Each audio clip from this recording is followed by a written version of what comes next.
ازيكم عاملين ايه؟ اهلا بيكم طبعا. وحشتوني. عايز اعمل فيديوهات، عايز اعمل عطور، عايز ابقى معاكم يعني.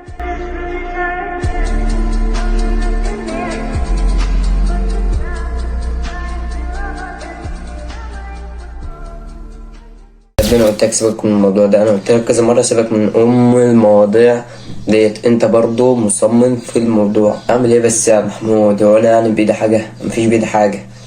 لو بايدي حاجه اعملها قول لي انا اعملها، قول لي انا اعملها على طول. لا انت بايدك تعمل بس براحتك. انا محمود هو اللي كنت بتكلم معاه من شويه ده صاحبي احمد.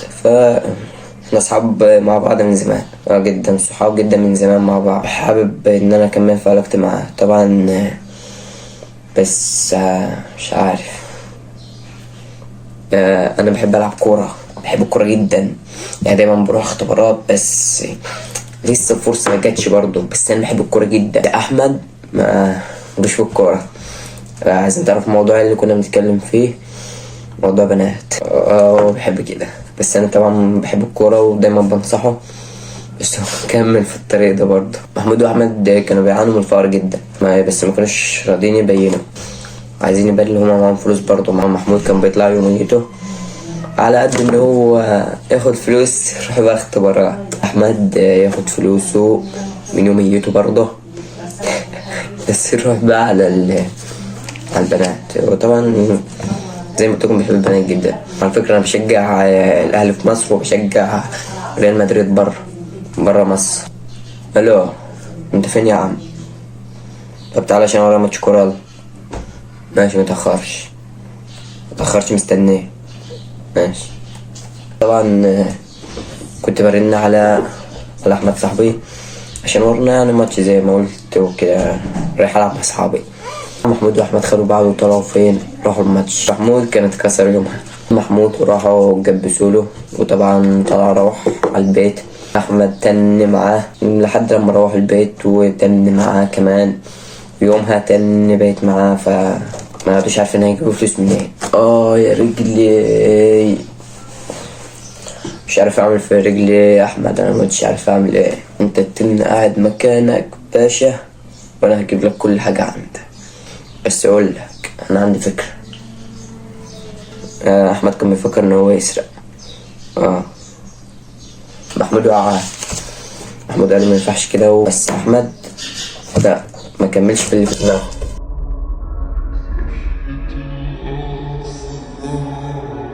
محمود كان نزل الشغل بقى بعد ما رجله خفت، فهو نازل الشغل يرن على مين؟ على احمد. التليفون مقفول، فبيرن عليه عشان ينزل مع الشغل. بيرن التليفون مقفول، يرن التليفون مقفول. هو اضطر ان هو يروح له البيت. راح له البيت بيخبط، مفيش حد بيرد. بس شبشب احمد كان بره بيخبط، مفيش حد بيرد. لحد لما قام خبط الباب بالكتف كده، قام فتحه. دخل لقى من اللي ميت احمد. ما هو محمود ما كانش مصدق ساعتها رن على ابوه وامه. ابوه وامه كانوا قاعدين في القاهرة، ولكن هما كانوا قاعدين محمود في اسكندرية. ابوه وامه جم على طول. محمود ما كانش مصدق. نزل تحت. الناس بتقول ان هو كان بيسرق او كان بيعمل حاجة فمات، وهو كان بيشرب وهو بيعمل. بتقول ايه يا عم؟ انت بتقول ايه؟ هو ما ماتش.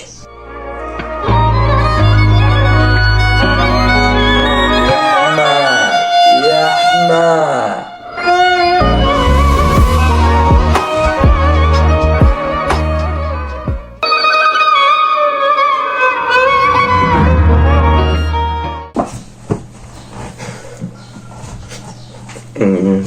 طبعا القصة بتاعتنا تكون خلصت. وايه القصة دي من تأليفي. يا رب تعجبكم وان شاء الله جاي احسن ان شاء الله. سلام.